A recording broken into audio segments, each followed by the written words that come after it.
ایک اور آپ کو خبر دیں گے، ثوابی روڈ کی تعمیر میں بے ضابطگیوں کی شکایات پر تحقیقات کا معاملہ ہے۔ پشاور نیب نے سابق اسپیکر قومی اسمبلی اسد قیصر کو طلب کر لیا ہے۔ اسد قیصر، شہرام ترکئی، عاطف خان کو 10 جنوری کو طلب کیا گیا۔ پی ٹی آئی 2 سابق وزراء شہرام ترکئی اور عاطف خان کو نوٹس جاری ہو گئے ہیں۔ چیئرمین نیب کی متعلقہ شکایات پر باقاعدہ تحقیقات کی ہدایت بھی سامنے آ گئی ہے۔ ثوابی روڈ کی تعمیر میں بے ضابطگیوں کی شکایات پر تحقیقات کا معاملہ ہے۔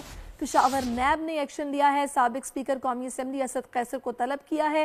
اسد قیصر، شہرام ترکئی، عاطف خان کو 10 جنوری کو طلب کیا ہے۔ پشاور کی بیورو چیف اس وقت ہمارے ساتھ موجود ہیں، ظاہر شاہ، ان سے ڈیٹیلز لیں گے۔ ظاہر شاہ، بتائے گا یہ شکایات کس نے کی تھی جن پر یہ کارروائی ہوئی ہے؟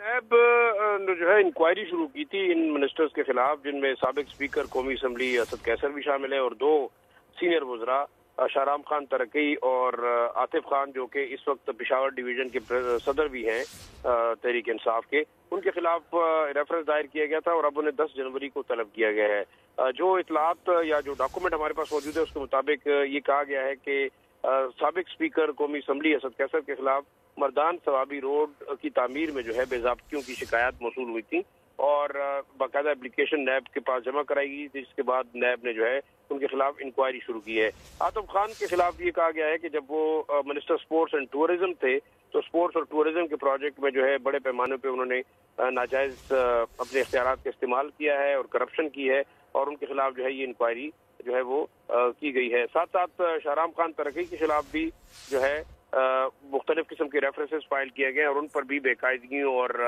بدعنوانی کے الزامات ہیں۔ 10 جنوری کو ان کو طلب کیا گیا ہے، لیکن میں یہ بتانا چاہوں کہ یہ دونوں وزراء عاطف خان اور شہرام ترکئی، ان کی ابھی تک جو ہے وہ اطلاعات نہیں ہے کہ وہ کہاں ہیں۔ کچھ اطلاعات ان کی فیملی کی کہنے کہ وہ شاید بیرون ملک ہیں، لیکن پاکستان میں ان کی اویلیبلٹی نہ ہونے کی وجہ سے 10 جنوری کو شاید وہ نیب کے سامنے پیش نہ ہو سکیں۔ اس کے بعد دیکھنا ہوگا کہ نیب کس قسم کی کارروائی ان کے ساتھ۔ جی، بہت شکریہ ظاہر شاہ شیرازی۔